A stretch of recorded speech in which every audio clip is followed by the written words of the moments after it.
하나 둘 셋, 하나 둘 셋.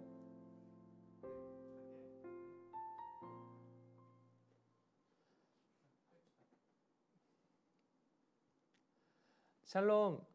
자녀와 함께 성장하는 나 강의를 맡은 박신결 목사입니다. 먼저 기술적인 문제가 조금 있어서요. 잠시 늦어졌습니다. 조금 양해 부탁드립니다. 현재 줌으로 강의를 들으시고 또 유튜브로 강의를 시청하시는 우리 모든 성도님들 한 분 한 분 주님의 이름으로 환영하고 축복합니다. 가을은 마음의 온도에 따라 온몸이 반응하는 계절이라고 하는데요. 저 역시도 신선한 가을바람에 무척이나 설레었던 오늘이었던 것 같습니다. 사실 이 강의로 인해 더 많이 떨리고 설레었는데요. 한편으로 늦은 시간임에도 불구하고 또 이 강의를 많이 신청해 주시고 또 현재 또 강의를 보고 계시는 우리 성도님들로 인해 힘이 나는 것 같습니다. 육아 퇴근이라고 하죠. 다들 육퇴는 어려움 없이 성공하셨나요? 늘 아이를 재우는 건 변수가 따르는데요. 오늘도 여러모로 씨름하셨을 텐데 한 분 한 분 너무 수고 많으셨습니다. 전 감사하게 강의 핑계로 조금 일찍 육퇴를 하고 교회에 나와 있었습니다. 누군가 저에게 사역할래 아니면 육아할래 물어본다면 무조건 저는 사역한다고 대답하고 싶습니다. 그 정도로 참 가정 사역이 참 어렵다라는 걸 많이 느끼는데요.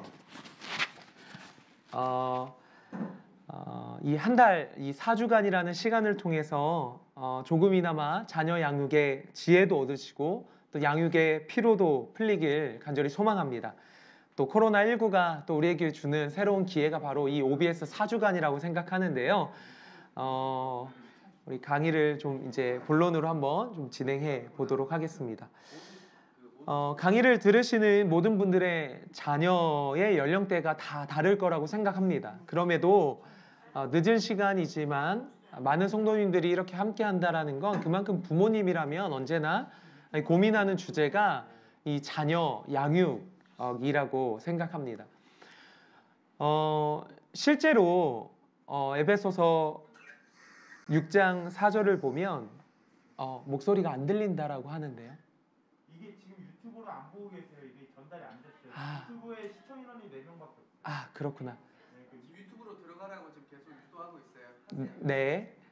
실제로 그 에베소서 6장 4절을 보면 또 아비들아 너희 자녀들을 노엽게 하지 말고라는 말씀이 있습니다. 이런 방법이 있어요. 이 노엽게 하다라는 단어는 원어로 옆에서 화나게 하다라는 단어예요.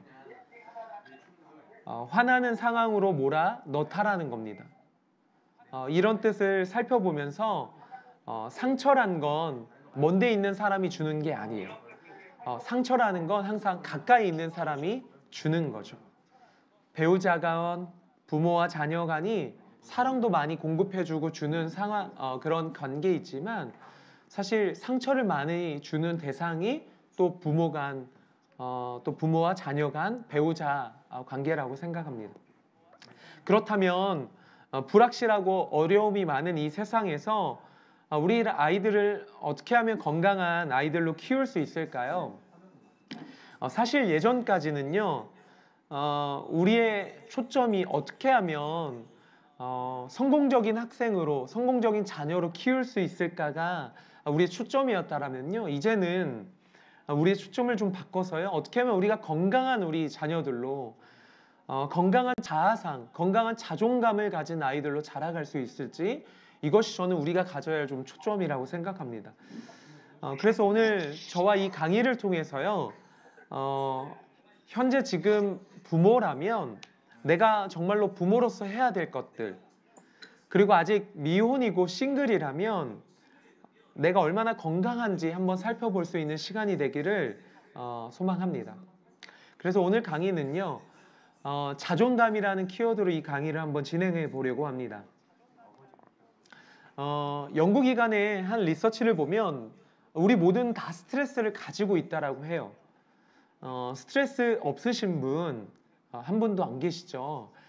스트레스가 없으시다고 하면 그것도 상담이 굉장히 필요할 것 같은데 우리 모든 스트레스가 다 있습니다. 그런데 스트레스에 대한 연구를 보면 스트레스가 얼마나 많이 있고 얼마나 자주 있고 또 얼마나 오래가는 스트레스고 또 그 도가 얼마나 지나치고 사실 이건 크게 의미가 없다라고 합니다. 이건 중요한 게 아니라고 하죠. 사실 상관 있는 부분이 딱 하나 있는데 정말 우리가 스트레스를 인식하는 방식과 또 그 스트레스에 대한 반응 정도가 정말 중요하다라는 거예요. 자, 한 기관에서요, 우리 학생들을 대상으로 한국인 하면 떠오르는 것들을 이렇게 실제로 한번 적어보라고 했는데 이렇게 적었던 것 중 첫 번째가 바로 완벽주의자들이라는 거예요. 한국 사람들은 완벽주의자들이라는 거죠. 항상 완벽을 항상 추구하기 때문에 늘 불만족스러운. 사실 완벽이라는 건 없는데 완벽이라는 걸 자꾸 쫓아가다 보니 날마다 불만족한 삶을 살아가는 게 한국 사람이라는 겁니다. 또 한국인 하면 떠오르는 게 뭐냐? 조사해 보니까요. 한국인은 압박이 심하다라는 거예요. 무슨 압박이 심할까요? 그냥 늘 해야 하는 것이 아니라 늘 1등이 돼야 되는 거예요. 늘 최고여야 되는 거예요. 요즘은 100점만 맞고 와도 안 좋아한다라고 이야기를 하더라고요. 너 혼자 100점 맞았냐라고 물어보는 거죠. 무조건 혼자 최고로 잘해야 되는 겁니다. 또 뭐라고 하냐면요. 압박이 너무 심하다라는 거예요. 뭐든지 끊임없이 아웃풋해야 되는, 뭐든지 끊임없이 만들어야 되다 보니까 잠이 부족하고 뿐만 아니라 어떤 공부에 대한 지나친 열심, 끊임없이 공부를 해야 되고 항상 뭔가를 해야 되는 항상 경쟁심 가운데 있는 그 피로감, 그런 사회 가운데 사는 것이 우리 자녀들이 노출되어 있는 이 사회라는 겁니다. 또 이 한국 사회 어떻습니까? 외모에 대한 그 평가와 치장이 굉장히 심각하죠. 그 외모에 대한 스트레스가 아이들이 굉장히 크다라는 겁니다. 그래서 외모에 대한 어떤 평가에 대한 상처들이 굉장히 많아지는 그런 시대라고 하죠. 그런데 중요한 건요, 아까도 이야기했죠. 모든 사람들은 다 스트레스가 있습니다. 근데 진짜 중요한 건요, 스트레스는 모두 다 있는데 이 스트레스에 대한 반응의 정도는 각기 다르다라는 겁니다. 특별히 자존감이 높은 아이들은요, 스트레스가 있어도 그 반응이 굉장히 긍정적이라는 거예요. 잘 이겨낸다라는 거죠. 그럼 자존감이 뭘 의미할까요? 나 있는 그대로 행복한 사람, 나 자신 그대로 받아들이는 사람, 나의 강점과 약점을 둘 다 받아들이는 거죠. 제가 이렇게 사역을 하다 보면요, 정말 멋진 청년들 그리고 되게 멋진 청소년들을 만납니다. 사역을 하는 동안요, 이 청년들, 이 청소년들, 우리 자녀들이요 이렇게 물어보는 거예요. 목사님은 이렇게 절 양육하고 이렇게 사역하면서 절 오랫동안 봐오시면서 목사님이 절 보실 때 부족한 점이 있다라면 목사님 좀 저에게 말씀해 주세요라고 하는 청년들이 있고요, 또 청소년들이 있고요, 그런 자녀들이 있습니다. 자기의 부족함들을 목사님 보셨을 때 그대로 지적해 달라는 우리 아이들이 있다라는 거예요. 그런데 여러분, 우리 부모님들 이런 말은요, 자존감이 낮은 자녀들은요 절대 하지 못하는 거예요. 자존감이 낮은 아이들은요 자신의 약점을 드러내는 걸 극도로 싫어합니다. 다 감춰요. 그거 하나를 감추기 위해서 엄청난 노력을 하는 거예요. 그런데 이 아이들, 건강한 아이들은요 속사람이 단단하다 보니까 오늘 이야기하고 싶은 이 자존감이 단단하다 보니까 자기의 약점도 커버가 되는 겁니다. 괜찮다라는 거예요. 문제가 되지 않는다라는 겁니다. 그걸 그대로 받아들이고 내 약점을 있는 그대로 수용하고 내가 이걸 더 발전시키기 위해서 목사님 좀 피드백 좀 달라는 겁니다. 저에게 제발 이야기해 달라는 거예요. 저에게 부족한 점들 그걸 이야기해 달라는 겁니다. 그런데 그런 친구들에게 목사님 봤을 때 너에게 부족함이 없는 것 같은데 라고 하면 오히려 화를 낼 정도로 목사님 이렇게 해주시면 저에게 도움이 되는 게 하나도 없습니다 라고 이야기할 정도로, 그러면 솔직하게 자신의 약점을요 다 이야기해 달라고 이야기하는 겁니다. 여러분, 이렇게 이야기하는 애들이 뭐가 높은 거죠? 자존감이 높은 거예요. 자존감이 그들에게 단단하다는 겁니다. 자기의 약함이 있어도 흔들리지 않는 이 단단함, 속사람이 강건한 거죠. 넘어져도 흔들리지 않는 오뚜기와 힘 같은 게 그들에게 있다는 겁니다. 모든 사람에게 스트레스가 있지만 자존감이 높은 아이들은요, 이 스트레스를 극복하는 힘이 주어진다는 걸 많이 보게 된다는 거예요. 자, 청년들을 상담하다 봐도요, 우리 자녀들을 상담해 봐도요, 두 가지 부류의 사람들이 있어요. 자녀들이 있습니다. 정말 환경은 너무 좋아요. 예쁘고 잘생겼습니다. 똑똑하고요, 집안의 배경도 너무 좋아요. 그런 좋은 환경에서 컸는데 왜 한 번만 넘어지고 쓰러지면 일어나지 못하는 우리 아이들을 보게 됩니다. 그 반면에요, 정말 인간적으로 봤을 때 뭐가 하나 잘 되는 게 정말 없어요. 정말 뭐 비교적 외모도 이렇게 볼 때, 그리고 머리가 그렇게 좋은 것도 아니고 집안 배경도 그렇게 탄탄한 것도 아니에요. 그런데 이런 자녀들은요 굉장히 특이합니다. 놀랍게요, 한 번 넘어져도 툭툭 일어나는 아이들이 있다라는 거예요. 또 일어나고 또 일어나고 실패를 해도 좌절하지 않고, 지난번에 내가 이런 식으로 했으니까 이번에는 이렇게 해봐야지, 계속 과정을 즐기는 우리 아이들도 보게 된다라는 거예요. 바로 이런 청년들은요 스트레스를 굉장히 잘 대처하는 아이들이에요. 그럼 어떻게 하면 이런 자존감을 잘 키울 수 있을까요? 저는 부모님, 이 강의를 우리 시청하고 있는 부모님들에게 이렇게 말하고 싶습니다. 우리 자녀들과의 관계를 잘 세워가셔야 되는 거예요. 워낙 우리 자녀들 관계들을 뭐 잘 하고 있다라고 생각이 되어지는데요. 여러분, 자존감을 세우는 건요, 먼저 부모와의 관계가 자녀들이 잘 세워져야 됩니다. 관계를 만드는 것, 우리 아이와 이제 관계를 만들어야 되는데 관계 만드는 방법도 딱 한 가지 방법밖에 없습니다. 그게 뭘까요? 시간을 투자하셔야 돼요. TV를 보시면서 대화도 좀 하시고, 너는 저거에 어떻게 대해서 생각하니? 왜라는 질문을 많이 던져주셔야 되고요. 나는 이렇게 생각하는데 너는 어때라는 이런 질문들을 통해서 계속적으로 시간을 많이 가지시고 또 관계를 쌓아가는 것. 우리는 기본적으로 필요한 것들이 있는 거죠. 특별히 감정적으로 필요한 것들이 있는데요. 뭐냐면요, 첫 번째는 누군가 나를 사랑해 주기를 다 원한다라는 거예요. 있는 그대로 나를 사랑해 주기를 원한다라는 거예요. 문제는요, 하나님이 있는 그대로 우리를 그대로 받아주시고 사랑해 주시는데, 우리들, 특히 부모님들은 조건적인 사랑을 많이 자녀 양육을 하면서요 하게 된다라는 걸 보게 되는 거죠.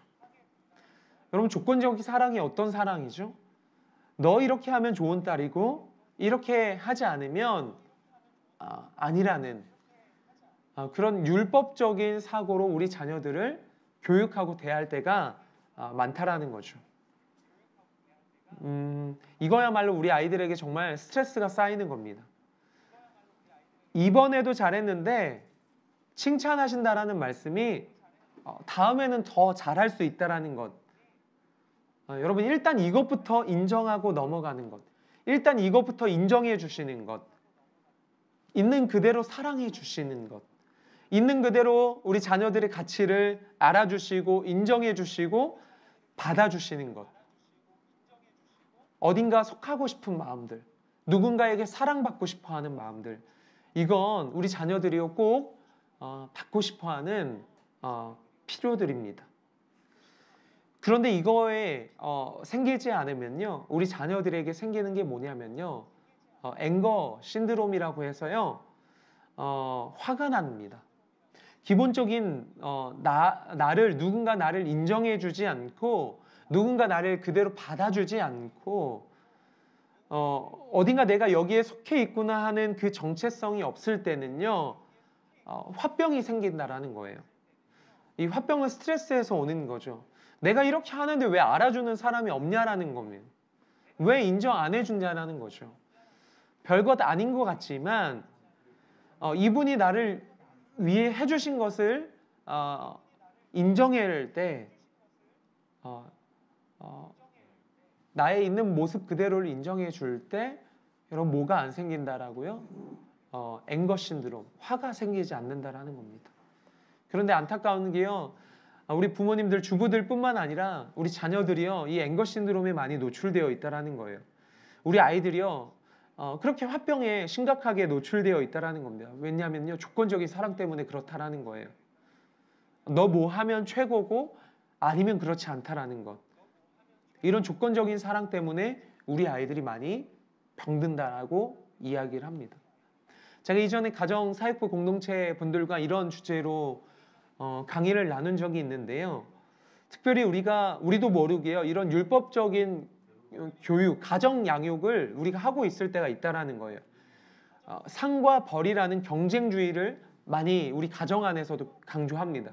성경 10장 읽으면 용돈을 주는 교육, 뭐 하면 이렇게 뭐 해주는 그런 교육은요, 율법 교육의 단면이 될 수 있는 거예요. 그렇게 무언가를 많이 가르치면요, 아이게 바르게 성장할 거라 생각한 결과가 지금 우리 주일학교가 처한 위기이지 않습니까? 우리가 알고 있는 이 복음은요, 인간을 그냥 있는 그대로 존귀하게 여기는 거예요. 보상과 어떤 처벌로 인간을 규정하지 않습니다. 여러분, 예수님의 십자가를 우리가 한번 생각해 보면요, 예수님의 십자가 옆을 지킨 요한에게요, 예수님이 특별한 상을 주시지 않습니다. 반대로 도망간 베드로에게도요, 벌을 주시지 않으세요. 오히려 베드로에게 물고기를 먹이시며 내 양을 치라고 말씀하시죠. 어떤 상과 벌, 경쟁주의가 아닌 온전한 사랑, 있는 모습 그대로 예수님이 제자들 대하셨다라는 겁니다. 예수님이 십자가에서 목숨을 내어주며 하나님을 위한 삶을 보여주고 계시죠. 그리고 말씀하십니다. 아무든지 나를 따라오려거든 자기를 부인하고 날마다 제 십자가를 지고 나를 따를 것이다 라고 말씀하시죠. 예수님의 교육법과 훈련법은요, 그냥 사랑을 보여주고 인정해 주는 거였어요. 이런 예수님이 제자들을 인정해 주고 있는 모습 그대로 사랑해 주는 건요, 긍정적인 강화를 만든다라고 이야기합니다. 이런 태도가 긍정적인 강화를 만든다라고 이야기해요. 우리 자녀들도요, 있는 모습 그대로 뭔가 너 하면 뭐 이렇게 해주는 이런 율법적인 교육이 아니라 복음은요, 있는 모습 그대로 사랑해 주는 건데요, 이런 태도로 우리 자녀들 받아주시면요, 긍정적인 강화를 만들어 준다라고 해요. 긍정적인 강화는요, 잘한 행동을 계속 칭찬해 주는 거예요. 긍정적인 행동을 찾아내서요, 칭찬하는 훈련을 우리가 해야 됩니다. 사랑하면요, 잘못한 행동을 지적하는 대신에 좋은 모습을 계속 칭찬해 주는 거예요. 문제는요, 긍정적인 강화가 굉장히 쉬워 보이지만 실제로 매우 어렵습니다. 우리 자녀들을 대하는 모습을 한번 보세요. 우리는요, 부정적 강화에 굉장히 익숙한 사람들이에요. 잘못된 행동에 벌을 주고 그냥 잘못된 행동을 방치하는 게 우리 자녀 양육의 굉장히 일상인 겁니다. 제가 이런 예를 들었어요. 아이가 예배 시간에 돌아다닌다고 혼을 내거나 잘못된 행동을 했는데도 자존감을 망친 다음에 혼을 내지 않는다는 것, 둘 다 부정적 강화의 예이죠.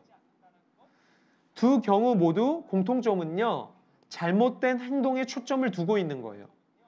잘하는 모습은 그냥 넘어가고 잘하지 못하는 부분만 지적하고 있는 거예요. 이게 복음이 아닌 율법 교육의 표본이고 모습이라는 겁니다. 예를 들어 보면요, 예배 시간에 우리 자녀가요, 뭐 5살, 6살 우리 자녀가요, 부모님 옆에 와서 예배를 드린다고 생각해 보세요. 그리고 2분, 3분 정도 설교를 듣습니다. 그 다음에 어떤 일이 일어날까요? 우리 자녀들 당연하죠. 엄마에게 말을 겁니다. 엄마, 이게 아이에게 당연한 모습입니다. 그럼 엄마가 어떻게 반응하죠? 예배 시간이니까 엄마가 대답을 안 하거나 조용히 하라고 자녀들에게 말하겠죠. 그러면요, 우리 아이들에게는 부정적 강화가 일어나고 있는 거예요. 그럼 아이는 계속 말을 하겠죠. 엄마. 그러면요, 엄마는 화가 나는 거예요. 그리고 소리치겠죠. 그러면 아이의 행동은요, 그 겉모습은요, 겉으로는요, 그 행동은 좀 잦아들지 모르지만요, 내면은요, 예배에 대한 또 엄마에 대한 부정적 강화가 계속 일어나고 있는 거예요. 이런 사이클이 반복적으로 생기면요, 엄마와 부모와의 관계가 이 친밀감이 조금씩 깨어지기 시작하는 거예요. 그럼 어떻게 해야 됩니까? 긍정적인 강화를 계속 하셔야 되는 거예요. 처음 부분이 중요합니다. 처음 아이가 부모 옆에 예배를 드리러 왔을 때요, 칭찬해 주셔야 되는 거예요. 꼭 안아주는 거죠. 그리고 아이의 집중력이 흐트러지기 전에요, 1분 이내, 2분 이내요, 오늘 말씀 잘 들었구나. 우리 아이 정말 예배 시간에 이렇게 와서 예배하는 너 모습이 자랑스럽다. 칭찬해 주는 거예요. 잘하는 모습을 먼저 칭찬해 주는 겁니다. 칭찬이 없으면요, 아이는요, 긍정적인 행동을 그만두는 거죠. 관심 받지 못하기 때문입니다. 그리고는 관심을 받기 위해 계속 부정적인 행동을 하는 거죠. 왜냐하면 부정적인 행동을 하면 엄마가 말을 걸어주기 때문에 그렇습니다.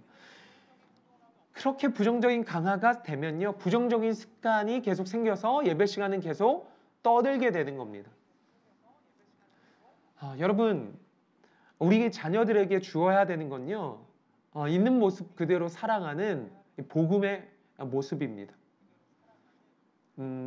부정적인 것들을 계속 들추어내고 계속 지적하는 것이 아니라 뭐 하면 뭐 할게라는 어떤 율법적인 사고로 우리 자녀들을 바라보지 마시고요, 있는 모습 그대로 우리 자녀들을 대해줄 때 그들의 자존감이 건강하게 형성된다라는 것들을 꼭 기억해 주셨으면 좋겠습니다.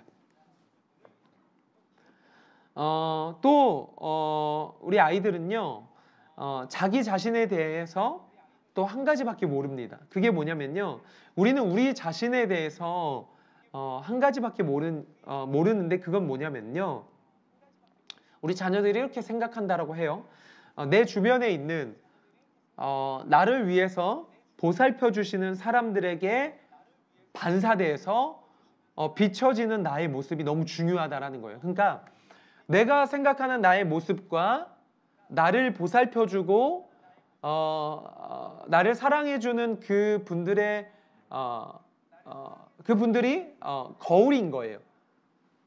거기에 비춰지는 나의 모습이 또 하나의 나의 모습으로 작용한다라는 거예요. 그러니까 아무리 내가 혼자서 난 괜찮은 사람이야, 난 이거 해낼 수 있어, 난 행복한 사람이야, 이렇게 말할지라도요, 계속 거울에 비춰지는 내 모습, 나를 보호해주고 보살펴주시는 그 거울, 그게 예를 들어 부모라고 한다면요, 이 부모가 계속 그 거울이요 나에게 이야기하는 거예요. 너는 그래서 안 돼. 넌 그래서 안 되는 거야. 이런 메시지가 그 거울을 통해서 나에게 비춰지면요, 내가 아무리 괜찮은 사람이야 라고 말할지라도 어떻게 생각하게 돼요? 우리 자녀들이? 그게 나의 모습이 되는 거예요. 거울로 비춰진 나의 모습이 내 모습으로 형성되는 게 또 하나의 자존감을 형성하는 중요한 모습이라는 거예요. 그러니까 아이들의 자존감, 이 형성에 있어서 정말 중요한 그 자존감, 누구의 자존감이 너무 중요하냐면요, 부모님의 자존감이 너무 중요합니다. 우리 부모님들의 자존감이요 너무 중요해요. 그래서 제가 이 4주간 강의의 주제 전체 타이틀을 자녀와 함께 성장하는 나로 이렇게 정해봤는데요, 그 한 교수님이 쓴 칼럼을 제가 우연히 읽게 되었는데요, 그 칼럼에서 저는 거울 자아 이론이라는 용어를 처음 접하게 되었습니다. 이 거울 자아 이론이라는 이 이론이 뭔가 보니까요. 이렇게 설명해요. 거울 속에 자신을 보는 것처럼 다른 사람이 나를 바라보는 모습, 혹은 다른 사람들이 나에게 기대한다라고 생각하는 그 모습을 내 모습의 일부분으로 흡수하여 이 자아상, 자존감을 형성한다라는 이론입니다. 그런 설명의 글을 봤습니다. 이런 내용의 칼럼 중에서요, 굉장히 의미 있는 문장 하나가 뭐냐면요, 인생에 있어서요, 가장 중요한 사람이 말하는 대로, 그러니까 아까 이야기했죠, 나를 보살펴주는, 나에게 가장 영향력을 주는 그 사람이 말하는 대로, 그 사람이 그러니까 거울인 거예요. 그 사람을 통해서 나를 바라보는 거죠. 그러니까 부모에게서 나를 바라보는 모습, 부모를 통해 나를 바라보는 모습이 너무 중요하다라는 거예요. 그 칼럼 뒷부분에서 이렇게 이야기합니다. 자아 개념이란, 다시 말해 자존감이라도 이야기할 수 있어요. 자존감이란 주위의 다른 사람들과의 상호작용을 통해 형성되는 것으로 주위 사람들, 부모님이 내 자신을 어떻게 생각하고 판단하느냐에 따라서 영향을 받아 정체성, 자존감, 꿈을 형성해 간다라는 거예요. 그러니까 부모나 형제나 선생님이나 친구, 그러니까 우리가 만남의 축복이 너무 중요한 거죠. 우리 자녀를 위해서 만남의 축복을 위해서 기도해야 되는 거예요. 왜냐하면 부모를 통해서, 우리 형제들을 통해서, 우리 선생님을 통해서, 내게 영향을 주는 모든 사람을 통해서 우리의 자존감이 영향을 받기 때문이에요. 그들이 거울인 거예요. 그래서 내 삶 가운데 영향력을 줄 만한 사람들을 통해서 그 사람들이 우리 자녀들 한 사람 한 사람 귀한 존재로 보면요, 우리 자녀들의 자아 개념은요, 긍정적으로 형성되는 거예요. 그런데 나에게 영향을 미치는 그 거울이요, 나를 하찮게 여겨요, 보잘것없이 여겨요. 그럼 우리의 자아 개념은요, 우리 자녀들의 자존감은요, 열등해져요. 낮은 자존감으로 세워져서 이 고정되어 간다라는 겁니다. 그러니까 자녀의 자존감은 또 누구의 자존감이 중요한 거예요? 우리 부모 여러분들의 자존감이 너무 중요한 겁니다. 이렇게 거울 자아 이론을 설명하는 칼럼을 본 적이 있습니다. 그래서 이 칼럼 가운데 우리가 지녀야 할 거울은 무엇인가? 우리 자녀들에게 희망과 격려의 말을 해주자, 신뢰와 행복을 주는 말을 해주자는 게 이 칼럼의 결론이었죠. 사람의 말이 상대방의 중요한 거울이 되기 때문이다라고 결론을 내립니다. 이 부분이 이제 교수이니까 그렇게 칼럼을 맺지만 저는 목사이고 또 두 아이의 아빠로서 신앙적으로 이걸 이야기할 수 있는 거예요. 그대로 적용되는 이야기예요.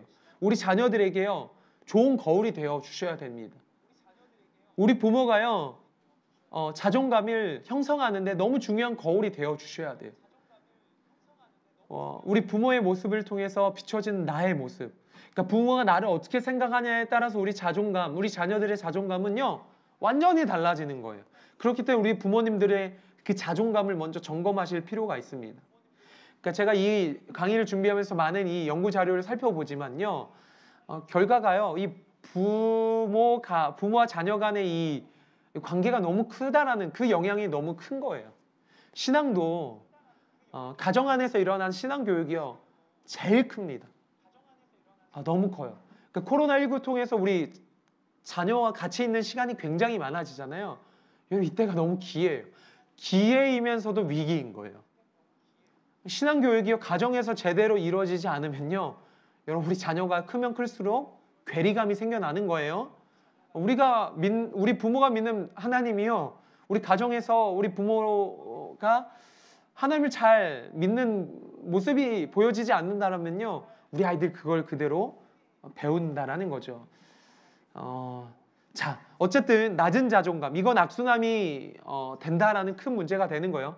알고 보니까요, 딸들은요, 특별히 엄마의 자존감을 그대로 물려받는다라고 해요. 남자 학생들은요, 아버지의 자존감을 대물림 받는다라고 합니다. 더 특이한 건요, 이 낮은 자존감에 그 부모, 아이들과 의사소통을 하는데 어떤 그 의사소통을 하냐 보니까 이 낮은 자존감을 가진 부모의 그 의사소통의 그 말은요, 항상 모욕적인 말을 많이 한다라는 거예요. 일상적이라는 거죠. 그리고 불만을 많이 토로한다라는 거예요. 날마다 해피하지 않는 거예요. 낮은 자존감을 가진 부모들이 그렇게 이야기하는 거예요. 그러니까 모든 일에 만사가 불만스러운 거죠. 그래서 아이들에게도 모욕적인 말을 하고 불만스러운 말을 하고 너는 그래서 안 된다라고 이야기하고 시도하지 말라고 이야기하고 시간 낭비라고 이야기하고 이렇게 막 자녀의 인격을 막 깎아내리는 말들 많이 한다라는 겁니다. 우리 정말 언어 습관, 교회 안에서 우리 특별히 믿는 분들이요, 가정 안에서 언어 습관이 굉장히 무너지는 경우를 많이 봅니다. 특히 부정적인 말을 믿는 사람들이 더 많이 써요. 이것밖에 안 했어? 여러분 아직도 이것밖에 안 했어라는 말에 부정적인 단어가 몇 개나 들어갑니까? 굉장히 부정적인 말을 내가 얼마나 쓰고 있는지도 한번 다시 한번 생각해 봐야 됩니다.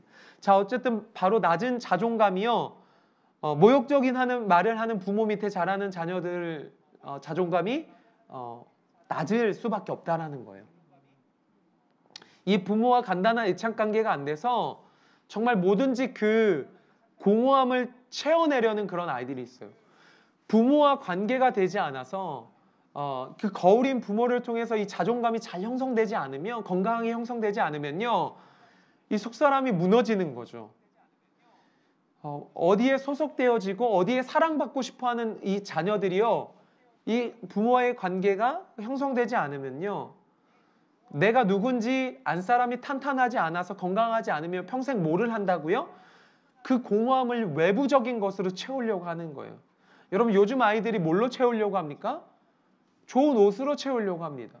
좋은 고가의 브랜드의 옷으로 우리 아이들을 치장하려고 합니다. 왜 그렇습니까? 속사람이 건강하지 않아서 그래요.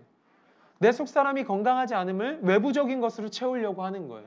내가 어떤 거에 정체성을 이렇게 인정받고 싶고 내 가치를 인정받고 싶은데 부모로부터 그런 거울됨을 비춰지는 내 모습은 하찮은 존재이다 보니까요, 그걸 계속 외부적인 것으로 계속 채우려고 한다는 겁니다. 또 어떤 걸로 채우려고 하죠? 특별히 우리 아이들이요, 스마트폰으로 많이 채우죠. 좋은 스마트폰, 또 좋은 어떤 물건들, 뭔가 가지려고 하는 것들, 그게 다 채우려고 하는 거예요.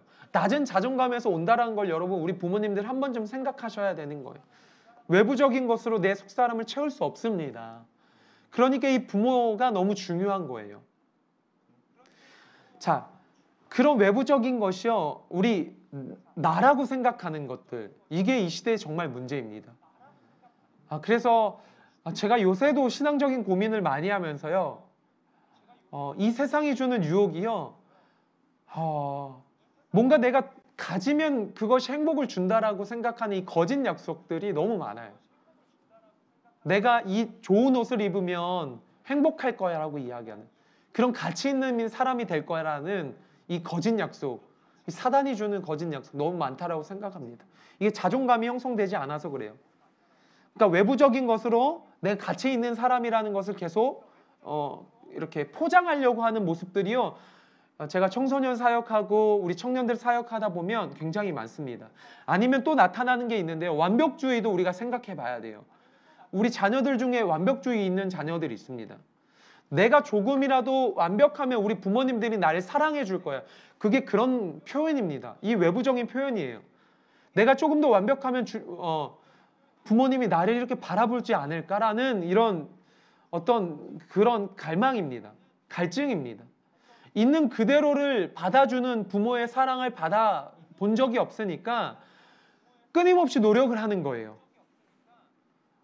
제가 이렇게 보다 보면요, 청소년 중에요, 진짜 많은 청소년들을 봤는데 어떤 아이가 이 낙서를 하는데 계속 낙서하는 아이, 근데 낙서를 하는데요, 낙서까지도 완벽해야 되는 아이를 본 적이 있습니다. 놀랍지 않습니까? 근데 우리 많은 자녀들이요, 이 완벽주의에 시달려 있다는 거예요. 경쟁주의. 진짜 우리 부모들이 정말 회개하면서 우리가 이 사회를 놓고 우리가 기도해야 되는데요, 정말 저도 이제 부모가 돼 보니까 정말 좋은 사회를, 좋은 교육을 우리 아이들에게 정말 잘 물려줬으면 좋겠습니다. 그러니까 뭔가 끊임없이 이 완벽주의는요, 우리 자녀들이 속이 비어 있을 때 자꾸 외부적인 것으로 채우려고 하는 거예요. 알고 보니까 정말 그 안에는 불안과 우울과 아까 이야기했죠. 앵거 신드롬. 끊임없이 화가 나는 거예요. 화 많이 나는 아이들 있죠. 우리 자녀들이 너무 많아요. 시험 전에 긴장도가 너무 커서 화장실 가서 토하는 우리 아이들.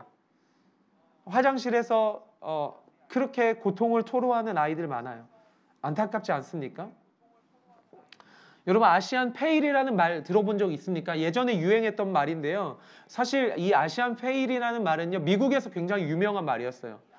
시험을 본 다음에요. 미국 학생들이요. 우리 한국 학생들한테 물어보는 거예요. 시험 잘 봤냐고. 그럼 한국 아이들은 무조건 뭐라고 이야기해요? 페일했다는 거예요. 실패했다라는 거예요. 그러면요. 이 친구가 정말 낙제했다라고 생각하는 거예요. 근데 알고 보니까 97점 맞은 거예요. 97점 맞았는데요. 너가 진짜 페일했냐? 아니면 아시안 페일했냐? 그 뒤로부터 물어본다라는 거예요. 우리 한국 사람들은요. 97점 맞아도 실패했다라고 이야기하는 거예요. 여러분 아시아 페일이라는 기준이 도대체 뭘까요? 여러분 우리 한국 사회가 너무 결과주의에 너무 점수에 너무 평가주의에 너무 포커스를 맞추다 보니까요. 과정은 너무 중요하지 않는 거예요. 그래서 한국 학생들 참 잘하는 거 있죠. 컨닝 굉장히 잘하죠. 결과만 얻기 위해서요. 방법은 다 상관없다라는 겁니다. 과정을 얻기 위해서 과정을 다 무시하고 결과만 얻기 위해서 그렇게 살아가는 게 이 시대의 우리 자녀들이라는 거예요. 또 내 속에 이 자존감이 형성되지 않았을 때는요. 텅 비어 있으면요. 외부로 뭔가 아까 채우려고 하죠. 겉으로 치장하려고 하는 것뿐만 아니라 섭식장애가 많이 일어나는 아이들도 있어요. 뭔가 음식을 먹지 못하고 종이를 먹는 아이들도 있고요. 그런 아이들 많이 있습니다. 이제 각설하고요. 이런 것들 조건적인 사랑이 우리 아이들을 이렇게 만든다는 거. 어쨌든 부모가 좋은 거울이 되어 주셔야 돼요. 부모를 통해 나를 바라보는 모습이 굉장히 중요한 거예요. 그러니까 부모의 자존감이 되게 중요합니다. 그러니까 오늘 이 강의 끝나고도 우리가 기도하는 시간에요. 우리 그 부모의 자존감도 점검하는 시간을 가졌으면 좋겠어요. 어쨌든 그런 걸 좀 살펴봤으면 좋겠고요. 뭐 예를 들어 살 빼면 예쁜 딸이고 그렇지 않으면 자랑스럽지 않은 딸이란 거 조건적인 사랑이죠. 이런 것들 때문에 우리 아이들이 병든다는 거예요. 자, 좀 넘어가도록 하고요. 어쨌든 이런 관계가 굉장히 중요하고 이 자아 이론, 이 거울로 비춰주는 이 부모의 모습을 통해 비춰진 나의 모습 굉장히 중요하다라는 거 이렇게 좀 보면 좋을 것 같습니다.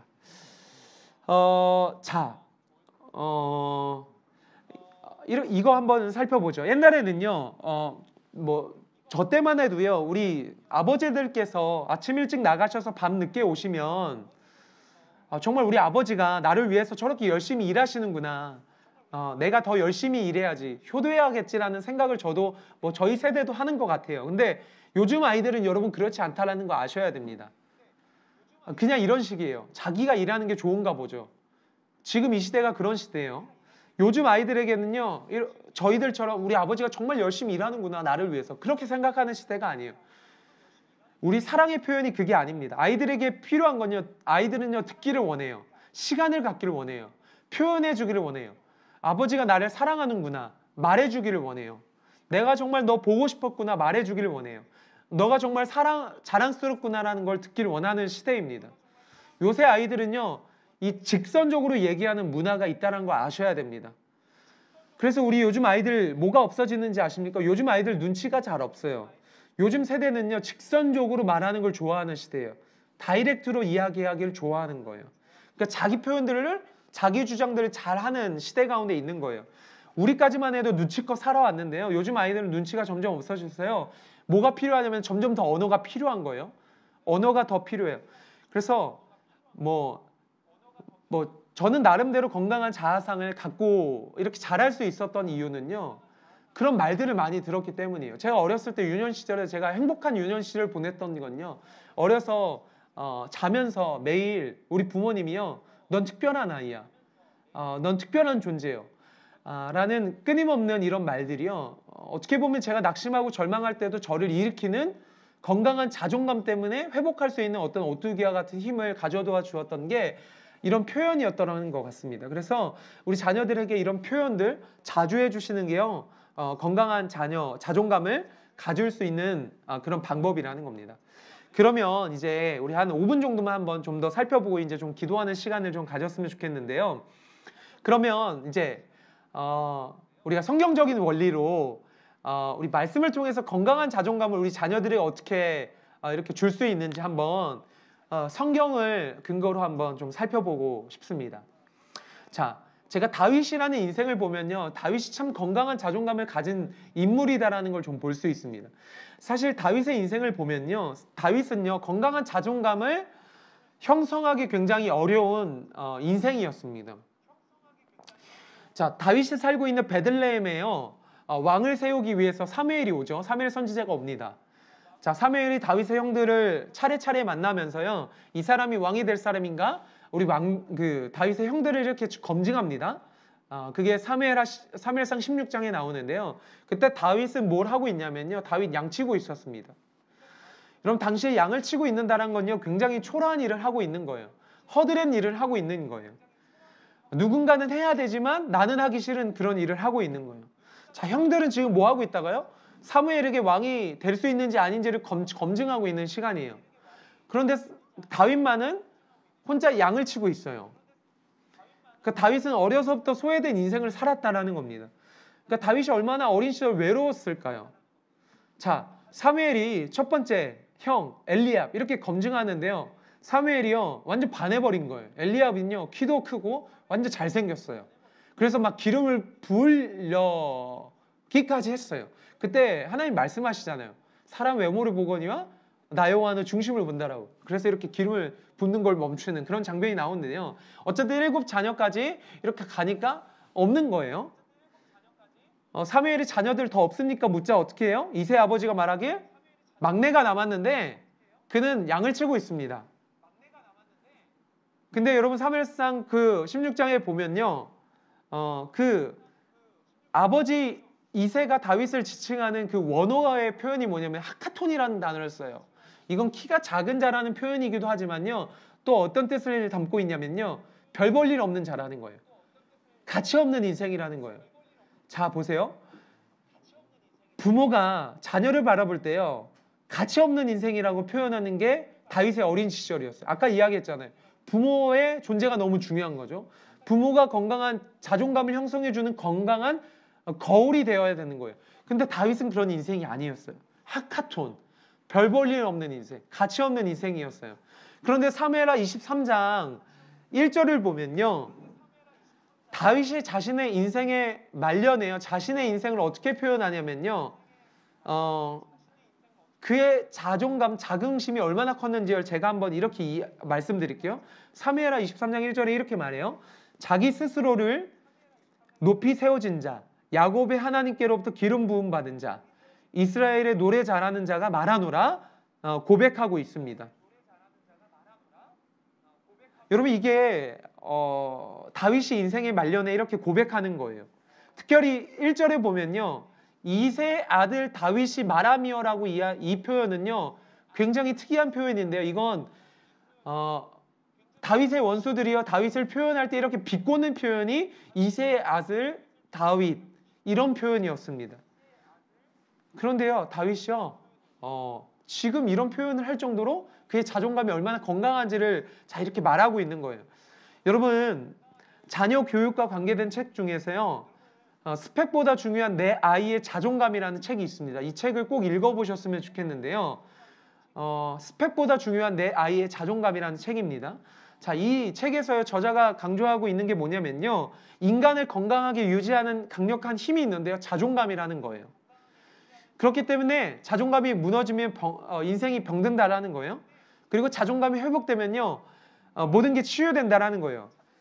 자, 이 강의를 준비하면서요, 이 세상의 톱니바퀴가요, 우리 부모가요, 여러분 우리 똑같을 거예요. 지금 자녀들, 어린 자녀들 있는 자녀들도 있고요, 또 청소년 시절, 청년 시절 우리 부모들 다 다양한데요, 대학 보내느라 공부하느라 스펙 쌓느라요, 우리 자녀들 자존감 밟을 때 굉장히 많다는 거 여러분 아셔야 됩니다. 그런 제가 이 강의를 준비하면서요, 정말 성령님께서 인재해 주셔서 정말 우리 아이들이 자존감이 무너지지 않기를 정말 기도하는 마음으로 이 강의를 우리 함께 준비했으면 했는데요. 여러분, 지금 다윗이요, 자기 존재감을, 자존감을 고백하면서 이렇게 고백하는 거예요. 사람의 평가에 휘둘리지 않고요, 하나님의 평가를 중요하게 여기면서 건강한 자아상을 고백하고 있는 거예요. 자, 사무엘하 23장 3절의 고백이 이렇게 이야기해요. 자, 두 가지를 보면서 이렇게 이야기하는데요. 첫 번째, 다윗이 어떻게 건강한 자존감을 가질 수 있었는지 제가 이제 시간 관계로 좀 빨리 이야기하고 있는데요. 다윗이 건강한 자존감을 형성했을 수 있던 첫 번째 원리는 바로 하나님의 말씀의 인도를 늘 받았기 때문입니다. 여러분, 우리 자녀가 건강한 자존감을 받으려면 약간 이제 일반적인 방법론적인 원리에서 우리 부모님이 자존감을 잘 형성해 주셔야 된다, 좋은 관계를 형성하셔야 된다 이야기했는데요. 성경적 원리를 보면요, 우리 자녀가요, 말씀의 인도를 받아야 되는 거예요. 이게 중요합니다.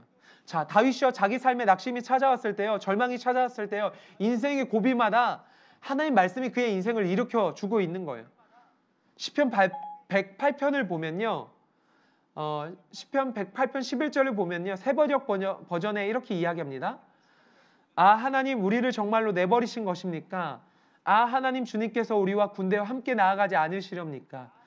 다윗이 위기 가운데 있음을 여러분 금방 알 수 있습니다.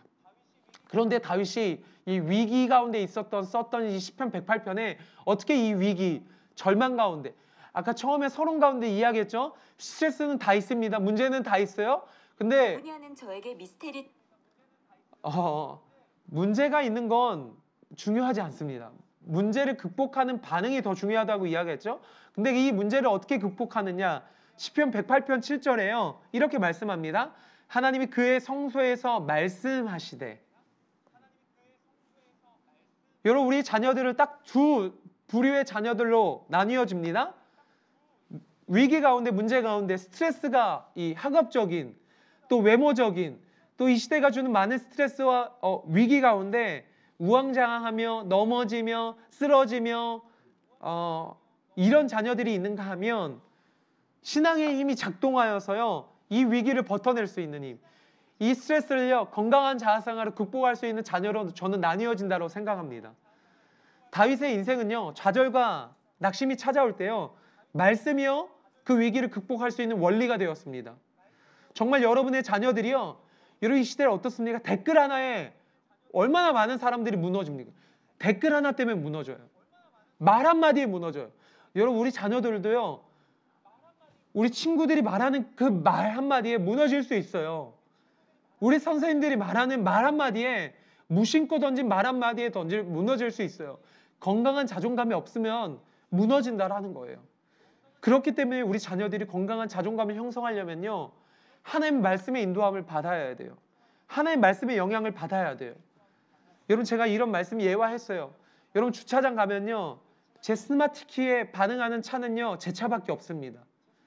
여러분, 이 시대에 수많은 사람들이 있지만요, 수많은 자녀들이 있지만요, 하나님의 말씀에 영향받는 자녀들은요, 다 아니라는 거예요. 여러분, 하나님 말씀에 영향력을 받는, 하나님 말씀의 인도함을 받는 자녀들 되기를 축복합니다. 어려서부터 하나님 말씀에 가까이에서 하나님 말씀의 인도함을 받아서 건강한 자존감을 형성해서요, 우리 자녀들이 건강하게 이 시대를 살아갔으면 좋겠습니다. 두 번째로 어떻게 건강한 자녀를 가질 수 있냐면요, 이제 짧게 이야기했습니다. 역설의 하나님을 믿고 하나님 주권을 믿으셔야 됩니다. 더 압축해서요, 우리 사랑하는 부모님들, 우리 자녀 양육에 있어서요, 하나님의 주권을 신뢰하셔야 돼요. 우리 자녀들요, 좋은 환경이 우리 자녀들 보장하지 않습니다. 여러분, 정말 하나님의 주권을 믿고 역설의 하나님 믿으셔야 됩니다. 정말 요약해서 우리 다윗 아까 어떤 인생이었죠? 하카톤, 보잘것없는, 가치없는, 부모조차도 버린 인생이었어요. 그런데 다윗을 어떻게 만들어요? 다윗을 다윗되게 만들었던 건요, 하나님의 역사였어요. 하나님이 있었기 때문에 하카톤 같은 보잘것없는 인생이요, 여전했던 인생이 역전한 인생은 누구 때문이요? 하나님 때문이었어요. 그렇기 때문에 우리 사랑하는 부모님, 우리 자녀들을 하나님께 맡기셔야 됩니다. 역설의 하나님, 역전의 하나님을 맡기셔야 됩니다. 여러분 혹시 부모님 내가 능력이 되지 않아서 이것밖에 못 해주셔서 죄책감에 시달리는 부모님 있습니까? 여러분 그러지 마세요. 절대 죄책감 갖지 마세요. 여러분 환경 때문에 우리 자녀들이 불행해지는 것 아닙니다. 그건 세상이 주는 논리이죠. 그런 가치 따라 살아가지 마십시오. 우리는요 하나님의 인도하심, 하카톤을 역전해서 다윗과 같은 위대한 사람으로 만들어 주신 하나님의 능력을 여러분 바라보셔야 됩니다. 그래서 이 두 가지 하나님 말씀의 인도함을 받는 우리 자녀들, 그래서 어렸을 때 뭐 암송을 시키시는 것도 너무 중요한 거예요. 그래서 문제가 찾아올 때마다 스트레스가 있을 때마다 말씀이 툭 튀어나온 아이들로 키우셔야 됩니다. 그게 건강한 자존감 만드는 거예요. 두 번째로 하나님 주권 믿으셔야 돼요. 역설의 하나님, 하카톤의 인생을 다윗으로 만드시는 하나님, 그런 인생을 우리가 기억하며 우리가 자녀 양육을 하시면 좋을 것 같습니다. 자, 이제 우리 말씀을 우리 강의를 좀 정리하도록 하겠습니다. 오늘 자존감에 대해서 오늘 강의를 했는데요. 오늘 초반에 좀 이 방송 상태가 원활하지 않아서 저도 좀 긴장했고 그랬는데요. 좀 잘 조금이나마 좀 첫 번째 강의 이 자존감에 대한 이 키워드가 잘 전달됐기를 소망하고요. 우리 이 시간 우리 기도 제목 띄워주시고요. 기도 제목 이제 나오면요. 또 이 BGM과 함께 나올 때 한 3분 정도 같이 기도하고 오늘 모든 강의 마치도록 하겠습니다. 오늘 늦은 시간까지 강의 함께 해주셔서 감사하고요. 오늘 강의 생각하면서 우리 BGM이 이렇게 틀어지는 동안 우리 나오는 기도 제목 가지고 기도하고 또 우리 다음 주 월요일 우리 강의 가운데 우리 뵀으면 좋겠습니다. 오늘 강의 함께 해주셔서 감사합니다. 네, 좋은 밤 되시고 평안하세요. 안녕히 계세요.